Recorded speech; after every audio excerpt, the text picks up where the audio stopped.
Good morning students. In the last video we are discussing about a series circuit and a parallel circuit and the total combined resistance in the series circuit and parallel circuit, and also we are discussing about some examples related to combination of a resistors. In this class we are discussing about comparison of series and parallel circuit. ಹಾಗಾದರೆ series ಮತ್ತು ಪ್ಯಾರಲಲ್ಗೂ ಏನು difference, what is the comparison, ಯಾಕೆ ನಾವು series ಮತ್ತು parallel ಅಂತ classify ಮಾಡೋದ್ರಿಂದ ಏನು ಉಪಯೋಗ ಅನ್ನೋದನ್ನು ಈ ಒಂದು ಕ್ಲಾಸಲ್ಲಿ ನೋಡ್ತಾ ಹೋಗೋಣ. Therefore the differences between series and parallel circuit is that is parallel combination ಅಥವಾ parallel connection and series connection ಅಂತ ಹೇಳ್ತಾ ಹೋಗ್ತೀವಿ. Parallel connection means if one electric appliance stops working due to some defect then all the other appliances keep working normally. In an electrical parallel electrical circuit, if any electrical appliances is stops working due to defect, there is any damage in the device, or there is a fault in the device, then it stops the working, then all other appliances keep working. For example, ನಾವು parallel connections ಅನ್ನು ನಾವು domestic ಸರ್ಕ್ಯೂಟಲ್ಲಿ ನೋಡ್ತಾ ಹೋಗ್ತೀವಿ. For example ನಮ್ಮ ಮನೆಗಳಲ್ಲಿ ನಾವು ಏನು use ಮಾಡ್ತಾ ಹೋಗ್ತೀವೋ ಅದು ನಾವು ಪ್ಯಾರಲಲ್ ಸರ್ಕ್ಯೂಟ್ ಅಂತ ಹೇಳ್ತಾ ಹೋಗ್ತೀವಿ. ಪ್ಯಾರಲಲ್ ಸರ್ಕ್ಯೂಟ್ ಅಂದರೆ ಏನಪ್ಪ ಅಂದರೆ ಎಲ್ಲ ಎಲೆಕ್ಟ್ರಿಕಲ್ ಡಿವೈಸಸ್ಸು ಕೂಡ ಮೇನ್ ಪವರ್ ಸಪ್ಲೈಯಿಂದ ಕನೆಕ್ಟ್ ಆಗಿರ್ತಕ್ಕಂಥ ಸರ್ಕ್ಯೂಟ್ ಆಗಿರ್ತವೆ. ಹಾಗಾಗಿ ಅದನ್ನು ನಾವು ಪ್ಯಾರಲಲ್ ಕನೆಕ್ಷನ್ ಅಂತ ಹೇಳ್ತೀವಿ. ಈ ರೀತಿ ಮಾಡೋದ್ರಿಂದ ಯಾವುದಾದ್ರೂ ಒಂದು ಬಲ್ಬ್ ಬರ್ನ್ ಆಯಿತು ಅಂದರೆ ಇಡೀ ಮನೆಯಲ್ಲಿ ಲೈಟು ಹೋಗಲ್ಲ, ಬಲ್ಬ್ ಮಾತ್ರ ಲೈಟ್ ಬರ್ನ್ ಆಗಿರುತ್ತೆ, ಅದು ಮಾತ್ರ ಸ್ಟಾಪ್ ಆಗುತ್ತೆ. ಉಳಿದಂಥ ಎಲ್ಲ ಎಲೆಕ್ಟ್ರಿಕಲ್ ಡಿವೈಸಸ್ ಆಗಿರ್ಬೋದು, ಬಲ್ಬ್ ಆಗಿರ್ಬೋದು, ಫ್ರಿಜ್ ಆಗಿರ್ಬೋದು, ಅವೆಲ್ಲವೂ ಕೂಡ ನಾರ್ಮಲಾಗೆ ವರ್ಕ್ ಆಗ್ತಾ ಇರ್ತವೆ. ಬಟ್ ಸೀರೀಸಲ್ಲಾದರೆ ಆಗಾಗಲ್ಲ. ಸೀರೀಸ್ ಅಂದರೆ ಒಂಥರ ಚೈನ್ ಲಿಂಕ್ ಇದ್ದಂಗೆ. ಸೀರೀಸ್ ಸರ್ಕ್ಯೂಟನ್ನು ನಾವು ಎಲ್ಲಿ ನೋಡ್ತೀವಪ್ಪ ಅಂದರೆ ಈ ಲೈಟ್ ಸರ ಅಂತ ಬರುತ್ತೆ. ಈ ಲೈಟಿನ ಸರ್ಗಳನ್ನು ನೀವು ಫಂಕ್ಷನ್ಸ್ಗಳಲ್ಲಿ ಅಥವಾ ದೇವಸ್ಥಾನದ ಉದ್ಘಾಟನೆ ಸಮಾರಂಭಗಳಲ್ಲಿ ಎಲ್ಲಾದರೂ ಕೂಡ ನೋಡಿರ್ಬೋದು, ಲೈಟಿನ ಸರಗಳನ್ನು ಹಾಕಿರ್ತಾರೆ. ಆ ಲೈಟಿನ ಸರಗಳಲ್ಲಿ ಸಾಕಷ್ಟು ಬಲ್ಬ್ಗಳಿರ್ತವೆ. ಒಂದು ಸರದಲ್ಲಿ ಒಂದು ಏನಾದರೂ ಒಂದು 20 ಅಡಿ ಇರುತ್ತೆ. ಅದರಲ್ಲಿ ಸಾಕಷ್ಟು 100ರಿಂದ 150 ಬಲ್ಬ್ಗಳನ್ನು ಯೂಸ್ ಮಾಡಿರ್ತಾರೆ. ಆ 100ರಿಂದ 150 ಬಲ್ಬ್ಗಳಲ್ಲಿ ಯಾವುದಾದ್ರೂ ಒಂದು ಬಲ್ಬ್ ಏನಾದರೂ ಡಿಫೆಕ್ಟ್ ಆಗಿ ಫಾಲ್ಟ್ ಆಗಿ ಬರ್ನ್ ಆಯಿತು ಅಂದರೆ ಆ ಇಡೀ ಸರನೇ ಆಫ್ ಆಗಿರುತ್ತೆ, ನೋಡಿರ್ಬೋದು ನೀವು. ಅವಾಗ ಎಲೆಕ್ಟ್ರಿಷಿಯನ್ ಏನು ಮಾಡ್ತಾ ಹೋಗ್ತಾನೆ, ಆ ಟೆಸ್ಟ್ ಲ್ಯಾಂಪನ್ನು ಯೂಸ್ ಮಾಡಿಕೊಂಡು ಅಥವಾ ಟೆಸ್ಟರನ್ನು ಯೂಸ್ ಮಾಡಿಕೊಂಡು ಒಂದೊಂದೇ ಬಲ್ಬ್ಗಳನ್ನು ಚೆಕ್ ಮಾಡ್ತಾ ಬರ್ತಾನೆ. ಯಾವ ಬಲ್ಬ್ ಬರ್ನ ಇರುತ್ತೆ ಆ ಬಲ್ಬನ್ನು ರೀಪ್ಲೇಸ್ ಮಾಡ್ತಾನೆ. ರೀಪ್ಲೇಸ್ ಮಾಡಿದ ತಕ್ಷಣ ಸಡನ್ನಾಗಿ ಅದು ಇಡೀ ಸರ ಎಷ್ಟು ಬಲ್ಬ್ಗಳು ಆನ್ ಆಗ್ತಾ ಹೋಗ್ತವೆ. ಬಿಕಾಸ್ ಅದು ಸೀರೀಸ್ ಸರ್ಕ್ಯೂಟ್. ಪ್ಯಾರಲಲ್ ಆದರೆ ಒಂದು ಯಾವುದಾದ್ರೂ ಸ್ಟಾಪ್ ಆಯಿತು ಅಂದರೆ ಉಳಿದವು ಯಾವುದೇ ರೀತಿಯ ಡಿಫೆಕ್ಟ್ ಸ್ಟಾಪ್ ಆಗೋಲ್ಲ, ಅವು ತನಕ ನಾರ್ಮಲಾಗಿ ಕೆಲಸ ಮಾಡ್ತಾ ಇರ್ತವೆ. ಬಟ್ ಸೀರೀಸಲ್ಲಾದರೆ ಹಂಗಾಗಲ್ಲ. ಯಾವುದಾದ್ರೂ ಒಂದು ಎಲೆಕ್ಟ್ರಿಕಲ್ ಡಿವೈಸ್ ಸ್ಟಾಪ್ ಆಯಿತು ಅಂದರೆ, ವರ್ಕಿಂಗ್ ಸ್ಟಾಪ್ ಆಯಿತು, ಅದರಿಂದ ಮುಂದಕ್ಕಿರ್ತಕ್ಕಂಥ ಸರ್ಕ್ಯೂಟ್ ಎಲ್ಲ ಏನಾಗುತ್ತೆ, ಬ್ರೇಕ್ ಆಗುತ್ತೆ, ಸ್ಟಾಪ್ ಆಗುತ್ತೆ. That is if one electric appliance stop working due to some defect then all the other appliances stop working. ಇಲ್ಲಿ ಸ್ಟಾಪ್ ಆಗುತ್ತೆ, ಇಲ್ಲಿ ಸ್ಟಾಪ್ ಆಗಲ್ಲ. ಬಿಕಾಸ್ ಇಲ್ಲಿ ನಾವು ಏನು ಹೇಳ್ತಾ ಹೋಗ್ತೀವಿ, in parallel circuit each electric appliances as its own switch due to which can be turned on or off. Parallel ಸರ್ಕ್ಯೂಟಲ್ಲಿ ಎಲ್ಲ ಎಲೆಕ್ಟ್ರಿಕಲ್ ಡಿವೈಸಸ್ಸು ಕೂಡ ಪ್ರತಿಯೊಂದಕ್ಕೂ ಒಂದೊಂದು ಸ್ವಿಚ್ಚನ್ನು ಯೂಸ್ ಮಾಡ್ತಾ ಹೋಗ್ತೀವಿ. ಆಫ್ ಮಾಡೋದಕ್ಕೆ ಅಥವಾ ಆನ್ ಮಾಡೋದಕ್ಕೆ ಸಪ್ರೇಟ್ ಸ್ವಿಚಸ್ಸನ್ನು ಯೂಸ್ ಮಾಡ್ತಾ ಹೋಗ್ತೀವಿ. Independently they are connected independently. ಇದು ಒಂದು ಭಾಳ ಇಂಪಾರ್ಟೆಂಟ್ ಆಗಿರ್ತಕ್ಕಂಥ ಒಂದು point. In the parallel circuit all the electrical devices are independently. ಯಾವೂ ಕೂಡ ಒಂದ್ರ ಮೇಲೆ ಒಂದು ಡಿಪೆಂಡ್ ಆಗಿರಲ್ಲ, ಎಲ್ಲವೂ ಕೂಡ ಇಂಡಿಪೆಂಡೆಂಟ್ ಆಗಿರ್ತವೆ. ಅವು ಯಾವುದಾದ್ರು ಒಂದು ಬರ್ನ್ ಆಯ್ತು ಅಂದರೆ ಉಳಿದೋದಕ್ಕೆ ಏನು ತೊಂದರೆ ಇಲ್ಲ, ಅದು ತನ್ನಷ್ಟಕ್ಕೆ ತಾನು ಕೆಲಸವನ್ನು ಮಾಡ್ತಾ ಇರುತ್ತೆ. ಅದನ್ನ ನಾವು ಇಂಡಿಪೆಂಡೆಂಟಿ ಅಂತ ಕರಿತೀವಿ. ಬಟ್ ಇಲ್ಲಿ ಸೀರೀಸಲ್ ಸರ್ಕ್ಯೂಟ್ ಆದರೆ ಏನಾಗುತ್ತೆ, all the electric appliances have only one switch. ಎಲ್ಲ ಎಲೆಕ್ಟ್ರಿಕಲ್ ಅಪ್ಲಯನ್ಸಸ್ಗೆ ಸೀರೀಸಲ್ಲಾದರೆ ಒಂದೇ ಸ್ವಿಚ್ ಇರುತ್ತೆ. Due to which they cannot be turned on or off separately. ಅದನ್ನು ಸಪ್ರೇಟಾಗಿ ನಾವು ಟರ್ನ್ ಆಫ್ ಮಾಡೋದಾಗಲಿ ಆನ್ ಮಾಡೋದಾಗಲಿ ಬರಲ್ಲ. ಅದಕ್ಕೆ ನಾವು ಅದನ್ನು ಡಿಪೆಂಡೆಂಟ್ಲಿ ಅಂತ ಹೇಳ್ತೀವಿ. ಒಂದಕ್ಕೆ ಇನ್ನೊಂದು ಡಿಪೆಂಡ್ ಆಗಿರುತ್ತೆ. ಚೈನ್ ಲಿಂಕ್, ನೀವು ಚೈನ್ ನೋಡಿರ್ಬೋದು, ಸೈಕಲ್ ತುಳಿಬೇಕಾದ್ರೆ ಚೈನ್ ಯಾವುದಾದ್ರು ಒಂದು ಕೊಂಡಿ ಮಿಸ್ ಆಯ್ತಪ್ಪ ಅಂದರೆ ಇಡೀ ಚೈನೇ ಉಸಿಯುತ್ತೆ. ಹಾಗೆ ಎಲೆಕ್ಟ್ರಿಕಲ್ ಸೀರೀಸ್ ಸರ್ಕ್ಯೂಟಲ್ಲಿ ಯಾವುದಾದ್ರೂ ಒಂದು ಡಿವೈಸ್ ಏನಾದರೂ ಡ್ಯಾಮೇಜ್ ಆಗಿ ಅಥವಾ ಏನಾದರೂ ಫಾಲ್ಟ್ ಆಗಿ ಸ್ಟಾಪ್ ಆಯಿತು ಅಂದರೆ ಉಳಿದಂಥ ಎಲ್ಲ ಡಿವೈಸಸ್ ಕೂಡ ಏನಾಗ್ತಾ ಹೋಗ್ತವೆ, ಸ್ಟಾಪ್ ಆಗ್ತಾ ಹೋಗುತ್ತೆ. Each appliances get some voltage as that of power source. ಎಲ್ಲ ಎಲೆಕ್ಟ್ರಿಕಲ್ ಡಿವೈಸಸ್ ಕೂಡ ವೋಲ್ಟೇಜು ಸೋರ್ಸಿಂದ ಸಪ್ಲೈ ಆಗ್ತಾ ಇರುತ್ತೆ. In series circuit the appliances do not get same voltage. ಇನ್ನು ಸೀರೀಸ್ ಸರ್ಕ್ಯೂಟಲ್ಲಿ ಏನು 220 ವೋಲ್ಟ್ ನಾವು ಪವರ್ ಸಪ್ಲೈನ ಯೂಸ್ ಮಾಡ್ತಾಯಿದ್ರೆ ಅಷ್ಟು ವೋಲ್ಟೇಜನ್ನು ಅದು ಸಪ್ಲೈ ಆಗ್ತಾ ಇರಲ್ಲ. As that of power supply line. Power ಸಪ್ಲೈಯಿಂದ ಎಷ್ಟು ಬರುತ್ತೆ ಅಷ್ಟು ಅದೇನಾಗುತ್ತೆ, ಎಲ್ಲದಕ್ಕೂ ಡಿವೈಡ್ ಮಾಡ್ತಾ ಹೋಗುತ್ತೆ ಹೊರತು ಅಷ್ಟೂ ಸಪ್ಲೈ ಆಗ್ತಾ ಇರಲ್ಲ. Overall resistance of household circuit is reduced due to which the current from power supply is high. Overall house hold circuit ಅಂದರೆ ಡೊಮೆಸ್ಟಿಕ್ ಸರ್ಕ್ಯೂಟಲ್ಲಿ ರೆಸಿಸ್ಟೆನ್ಸ್ ಏನಾಗ್ತಾ ಹೋಗುತ್ತೆ, ರೆಡ್ಯೂಸ್ ಆಗ್ತಾ ಹೋಗುತ್ತೆ. ಅದು ಯಾಕಪ್ಪ ಅಂದರೆ ಪ್ಯಾರಲಲ್ ಸರ್ಕ್ಯೂಟಲ್ಲಿ ನಾವು ಇನ್ನು ರೆಸಿಸ್ಟೆನ್ಸ್ ಏನಾಗ್ತಾ ಹೋಗುತ್ತೆ, ರೆಡ್ಯೂಸ್ ಆಗ್ತಾ ಹೋಗುತ್ತೆ. In series circuit the overall resistance of the circuit increases due to which the current from the power supply is low. Power ಸೋರ್ಸಿಂದ ಕರೆಂಟ್ ಏನು ಪಾಸ್ ಆಗ್ತಿರುತ್ತೆ ಅದು ಲೋ ಆಗಿರುತ್ತೆ, ಹಾಗಾಗಿ ರೆಸಿಸ್ಟೆನ್ಸು ಇನ್ಕ್ರೀಸ್ ಆಗಿರುತ್ತೆ. ಸೀರೀಸಲ್ಲಿ ರೆಸಿಸ್ಟೆನ್ಸ್ ಇನ್ಕ್ರೀಸ್ ಇರುತ್ತೆ, ಪ್ಯಾರಲಲ್ ರೆಸಿಸ್ಟೆನ್ಸು ಡಿಕ್ರೀಸ್ ಆಗ್ತಾ ಹೋಗುತ್ತೆ. ಇದು ಭಾಳ important. Why does the domestic electric circuit is connected in parallel circuit instead of series circuit ಅಂತ ಕೇಳ್ತಾರೆ. ಯಾಕೆ ನಾವು ಮನೆಗಳಲ್ಲಿ ಕೈಗಾರಿಕೆಗಳಲ್ಲಿ ಪ್ಯಾರಲಲ್ ಸರ್ಕ್ಯೂಟ್ಗಳನ್ನು ನಾವು ಕನೆಕ್ಟ್ ಮಾಡ್ತಾ ಹೋಗ್ತೀವಿ, ಸೀರೀಸನ್ನು ಯಾಕೆ ಬಳಸಲ್ಲ ಅಂಥೇಳಿ? ಅದಕ್ಕೆ 3 ರೀಸನ್ಸ್ ಇದೆ. ಏನಪ್ಪ ಅಂದರೆ main first in parallel circuit the total resistance of the circuit is decrease ಆಗ್ತಾ ಹೋಗುತ್ತೆ. ಅದಕ್ಕೆ ನಾವು ಪ್ಯಾರಲಲ್ ಕನೆಕ್ಟ್ ಮಾಡ್ತೀವಿ. ರೆಸಿಸ್ಟೆನ್ಸ್ ಕಡಿಮೆ ಆಗೋದ್ರಿಂದ ಅಲ್ಲಿ ನಾವು ಮನೆಗಳಲ್ಲಾಗಿರ್ಬೋದು ಅಥವಾ ಕೈಗಾರಿಕೆಗಳಲ್ಲಾಗಿರ್ಬೋದು ಪ್ಯಾರಲಲ್ ಕನೆಕ್ಷನನ್ನು ಯೂಸ್ ಮಾಡ್ತಾ ಹೋಗ್ತೀವಿ. And also each devices get full voltage from power supply. ಪ್ರತಿಯೊಂದು ಡಿವೈಸಸ್ಗೂ ಕೂಡ ಪವರ್ ಸಪ್ಲೈಯಿಂದ ಫುಲ್ ವೋಲ್ಟೇಜ್ ಸಪ್ಲೈ ಆಗ್ತಿರುತ್ತೆ ಪ್ಯಾರಲಲ್ಲಿ. ಹಾಗಾಗಿ ನಾವು ಅಲ್ಲಿ ಪ್ಯಾರಲಲ್ ಸರ್ಕ್ಯೂಟನ್ನು ಕನೆಕ್ಟ್ ಮಾಡ್ತಾ ಹೋಗ್ತೀವಿ. ನೆಕ್ಸ್ಟ್ ಪಾಯಿಂಟ್ ನೋಡಿದ್ರೆ the current is divides to the all the electrical devices. ಎಲ್ಲ ಎಲೆಕ್ಟ್ರಿಕಲ್ ಡಿವೈಸು ಕರೆಂಟ್ ಏನಾಗ್ತಾ ಹೋಗುತ್ತೆ, ಡಿವೈಡ್ ಆಗ್ತಾ ಹೋಗುತ್ತೆ. ಆ ಒಂದು ರೀಸನಿಂದ ನಾವು ಪ್ಯಾರಲಲ್ ಸರ್ಕ್ಯೂಟನ್ನೇ ಯೂಸ್ ಮಾಡ್ತಾ ಹೋಗ್ತೀವಿ, ಸೀರೀಸನ್ನು ನಾವು ಯೂಸ್ ಮಾಡಲ್ಲ. These are the comparison of parallel and series connections ಅಂತ ಹೇಳ್ತೇವೆ. Next we shall go for the another concept, heating effect of electric current. We know that when an electric current is flowing through the conductor from one point to another point, that is electric current means the rate of flow of charges from one place to another place, flow of charges. When an electric conductor or electric current is passing through a conductor, it produces 3 types of effect. One is heating effect of electric current, another one is magnetic effect of electric current, and the third one is chemical effect of electric current. These are the different effects of electric current which passing through conductor. ಇಲ್ಲಿ first one is heating effect of electric current. Heat ಅಂದರೆ ನಿಮ್ಗೆ ಗೊತ್ತಿರೋ ಹಾಗೆ it is a form of energy, ಉಷ್ಣ ಅಂತ ಹೇಳ್ತಾ ಹೋಗ್ತೀವಿ.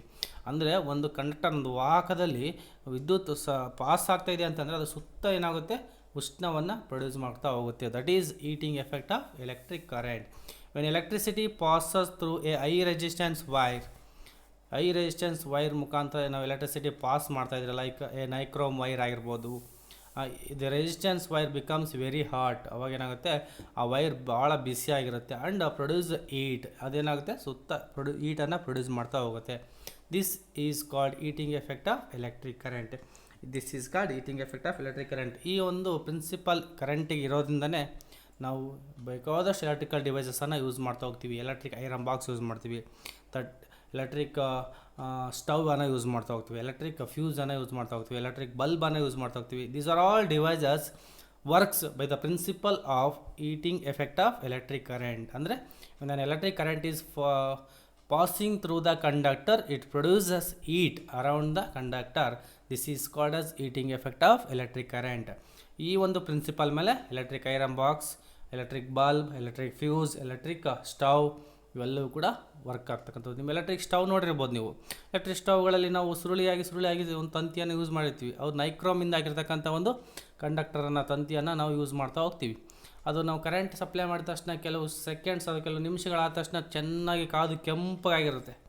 Because ಅಲ್ಲಿ ಯಾಕೆ ನೈಕ್ರೋಮ್ ಯೂಸ್ ಮಾಡ್ತೀವಿ, ಕಾಪರ್ ಮತ್ತು ಸಿಲ್ವರನ್ನು ಯಾಕೆ ಯೂಸ್ ಮಾಡಲ್ಲ ಅಂದರೆ, nichrome low cost and high resistance ಇದ್ದರೆ ಬೇಗ ಹೀಟನ್ನು ಪ್ರೊಡ್ಯೂಸ್ ಮಾಡ್ತದೆ. ಹಾಗಾಗಿ ನಾವು ಏನು ಮಾಡ್ತಾ ಹೋಗ್ತೀವಿ, ಅಲ್ಲಿ ಹೈ ರೆಸಿಸ್ಟೆನ್ಸ್ ಇರ್ತಕ್ಕಂಥ ನೈಕ್ರೋಮನ್ನು ಯೂಸ್ ಮಾಡ್ತೀವಿ. ಎಲೆಕ್ಟ್ರಿಕ್ ಹೀಟರ್ ನೋಡಿರ್ಬೋದು, ವಾಟರ್ ಹೀಟರನ್ನು, ಅಲ್ಲಿ ಕೂಡ ನಾವು ನೈಕ್ರೋಮನ್ನು ಯೂಸ್ ಮಾಡ್ತಾ ಹೋಗ್ತೀವಿ. Nichrome is A high resistance conductor, so we are using high resistance conductor to produce heating effect of electric current in electric heater, electric stove, etc.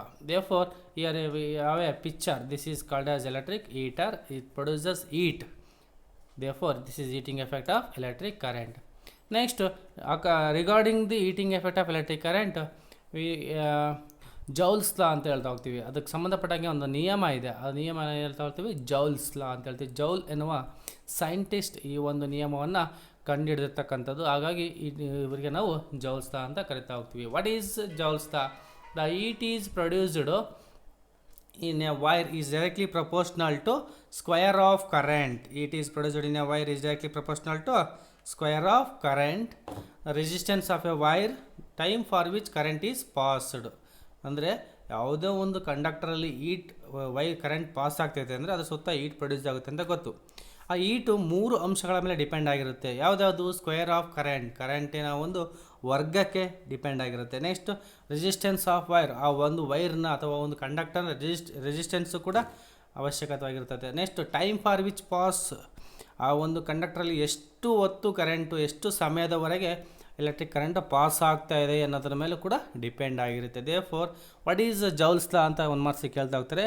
Joules law states that the heat is produced in a wire is directly proportional to square of current, the resistance of wire and the time for which current is passed. This is known as Joule's law. Joule's effect of electric current ಅಂತಲೂ ಕೂಡ ಕರಿತೀವಿ, ಅಥವಾ Joule's law of electric current ಅಂತಲೂ ಕೂಡ ಕರಿತಾ ಹೋಗ್ತಾರೆ. ಏನು ಹೇಳಬೇಕು? ಒಂದು ಮಾರ್ಕ್ಸಿಗೆ ಕೇಳ್ತಾರೆ, state Joule's law of electric current ಅಂತೇಳಿ, ಅವಾಗ ಅಥವಾ eating law of electric current ಅಂತಲೂ ಕೂಡ ಕರಿತಾ ಹೋಗ್ತಾರೆ. ಏನು ಹೇಳಬೇಕು? Joule's law of electric current states that the heat is produced in a wire is directly proportional to square of the current, resistance of wire and the time for which current is passed. ಇದನ್ನು ನಾವು ಒಂದು formula ಮುಖಾಂತರ ನೀವು ಕಲಿತಾ ಹೋಗ್ಬೋದು. For example, Joule's law mathematical form ಇದೆ, H is equal to I square RT. H ಅಂದರೆ ಗೊತ್ತಿರುತ್ತೆ ನಿಮಗೆ ಈಟು, I ಅಂದರೆ ಗೊತ್ತಿದೆ electric current, symbol of electric current, R ಅಂದರೆ ರೆಸಿಸ್ಟೆನ್ಸು, T ಅಂದರೆ time. Therefore, heat produced in a conductor is directly proportional to ಅನ್ನೋ ಒಂದು ಸೆಂಟೆನ್ಸ್ ಸೇರಿಸ್ಕೋಬೇಕು. H ಅಂತಿದೆಯಾ? heat is produced in a conductor is directly proportional to square of current, resistance and time for which current passes through them. This is known as Joule's law. Therefore, applications of heating effect of electric current. ಹಾಗಾದರೆ ಈಗ ನಿಮಗೆ ಕರೆಂಟಿಗೆ ಒಂದು principal ಇದೆ ಅಂತ ಗೊತ್ತಾಯಿತು. When an electric current is flowing through the conductor, it produces electric heat ಅಂತ ಹೇಳಿದೆ ನಿಮಗೆ, ಹೀಟನ್ನು ಪ್ರೊಡ್ಯೂಸ್ ಮಾಡ್ತಾ ಹೋಗುತ್ತೆ ಅಂತ. This is the one of the property of electric current ಅಂತ ಹೇಳ್ತೀವಿ. ಈ ಪ್ರಾಪರ್ಟಿ ಯೂಸ್ ಮಾಡ್ಕೊಂಡು ನಾವು ಬೇಕಾದಷ್ಟು ಎಲೆಕ್ಟ್ರಿಕಲ್ ಡಿವೈಸಸ್ಗಳು ವರ್ಕ್ ಆಗ್ತಾ ಹೋಗುತ್ತೆ. Therefore, that is called as the applications of heating effect of electric current. There are many practical uses of heating effect of electric current. Some of the most common are as follows. An incandescent light bulb glows when the filament is heated by heating effect of current so hot that it glows white with thermal radiation, also called black body radiation ಅಂತ ಹೇಳ್ತೀವಿ. ಇನ್ಕ್ಯಾಂಡೆಸೆಂಟ್ bulb ಅಂತ ನೀವೆಲ್ಲ ಕೇಳಿರ್ಬೋದು. Starting ಈಗೆಲ್ಲ CFL ಮತ್ತು LED ಬಲ್ಬ್ಗಳನ್ನು use ಮಾಡ್ತಾ ಹೋಗ್ತಾರೆ. Starting ಬ್ರೂಡೆ bulb ಅಂತ ಇದ್ವು, ಅವಿನ ಇನ್ಕ್ಯಾಂಡೆಸೆಂಟ್ ಬಲ್ಬ್ಗಳಂತ ಹೋಗ್ತೀವಿ. ಆ ಎಲ್ಲ ಬಲ್ಬ್ಗಳು ಕೂಡ ಹೀಟಿಂಗ್ ಎಫೆಕ್ಟ್ ಆಫ್ ಎಲೆಕ್ಟ್ರಿಕ್ ಕರೆಂಟಿಂದನೇ ವರ್ಕ್ ಆಗ್ತಕ್ಕಂಥದ್ದು. ಅದರೊಳಗೆ ಒಂದು ಟಂಗ್ಸ್ಟೈನ್ ಅನ್ನೋ ತಂತಿಯನ್ನು ನಾವು ಬಳಸ್ತಾ ಹೋಗ್ತಿದ್ವಿ. Tungsten it is a alloy, it is made up of tin and lead and tin. It is a alloy, therefore it is having high resistance power, high melting point and high resistance power. Therefore, it produces heat. That heat energy is transferred into light energy. Therefore, it is incandescent bulb works by the principle of heating effect of electric current. And next one is electric stoves. Electric stoves and other electric heaters usually work by heating effect of electric current. ನಿಮ್ಗೆ already ಹೇಳಿದ್ದೀನಿ ನಾವು, electric stove ಆಗಿರ್ಬೋದು, electric heater ಆಗಿರ್ಬೋದು, ಇವು ಕೂಡ heating effect of electric ಕರೆಂಟಿಂದನೇ work ಆಗ್ತಕ್ಕಂಥವು. Next soldering irons, soldering ಅಂತ ಹೇಳ್ತೀವಿ. ಸಾಲ್ಡರಿಂಗ್ ಅಂದರೆ ನೀವು ನೋಡಿರ್ಬೋದು, ಎಲೆಕ್ಟ್ರಿಕಲ್ ಡಿವೈಸಸ್ಗಳನ್ನ ಸಾಲ್ಡರಿಂಗ್ ಮಾಡಬೇಕಾದ್ರೆ, ಸಾಲ್ಡರಿಂಗ್ ಮಾಡಿಸ್ಬೇಕಾದ್ರೆ ಅಥವಾ TV ರಿಪೇರಿ ಮಾಡಬೇಕಾದ್ರೆ ಇವೆಲ್ಲ ನೋಡಿರ್ತೀವಿ ಸಾಲ್ಡರಿಂಗ್ ಅಂತೇಳಿ. And carried cartridge heaters are very often heated by heating effect of electric current. ಅವು ಕೂಡ heating effect of electric ಕರೆಂಟಿಂದನೇ ವರ್ಕ್ ಆಗ್ತಕ್ಕಂಥವು. Electric fuses really on the fact that it enough current flows, enough heat will be generated to melt the fuse wire. Heating effect of electric current ಇಂದ work ಆಗ್ತಕ್ಕಂಥ device ಇನ್ನೊಂದು ಯಾವುದಪ್ಪ ಅಂದರೆ electric fuse ಅಂತ ನೋಡಿರ್ಬೋದು. Electric ಫ್ಯೂಸನ್ನು ನೀವೆಲ್ಲ ನೋಡಿರ್ತೀರ, ಅಲ್ಲಿ ಕೂಡ ಒಂದು ಮಿಶ್ರಲೋಹದ ಆಗಿರ್ತಕ್ಕಂಥ ಒಂದು ತಂತಿಯನ್ನು ಯೂಸ್ ಮಾಡ್ತಾ ಹೋಗ್ತೀವಿ. ಅಲ್ಲಿ ಕೂಡ ನಾವು ಈ ಒಂದು heating effect of electric principle use ಮಾಡ್ಕೊಂಡೆ ಅದು ವರ್ಕ್ ಆಗ್ತಕ್ಕಂಥದ್ದು. It is a safety device ಅಂತ ಹೇಳ್ತೀನಿ. ನೆಕ್ಸ್ಟ್ ಹೇಳ್ತಾ ಹೋಗ್ತೀನಿ ಅದ್ರ ಬಗ್ಗೆ.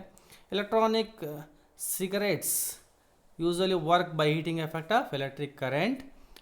Vaporizing propylene glycol and vegetable glycerin, these are all the applications of heating effect of electric current. For example ನಾನು ಹೇಳಿದೆ ಹೋಗಿದೆ ಎಲೆಕ್ಟ್ರಿಕ್ ಬಲ್ಬ್, ಅವೆಲ್ಲ ಇನ್ಕ್ಯಾಂಡೆಸೆಂಟ್ ಬಲ್ಬ್ ಅಂತ ಹೇಳಿದ್ನಲ್ಲ, this is incandescent bulb. Argon or ನೈಟ್ರೋಜನನ್ನು ಇದರೊಳಗಡೆ ಫಿಲ್ ಮಾಡಿರ್ತಾರೆ. ಬಿಕಾಸ್ ಈ ಒಂದು ವೈರ್ನ ಒಂದು ಲೈಫ್ ಟೈಮನ್ನು ಇನ್ಕ್ರೀಸ್ ಮಾಡೋಕ್ಕೋಸ್ಕರ it increases the life time of the wire, tungsten wire, therefore it is filled with argon or nitrogen, noble gas.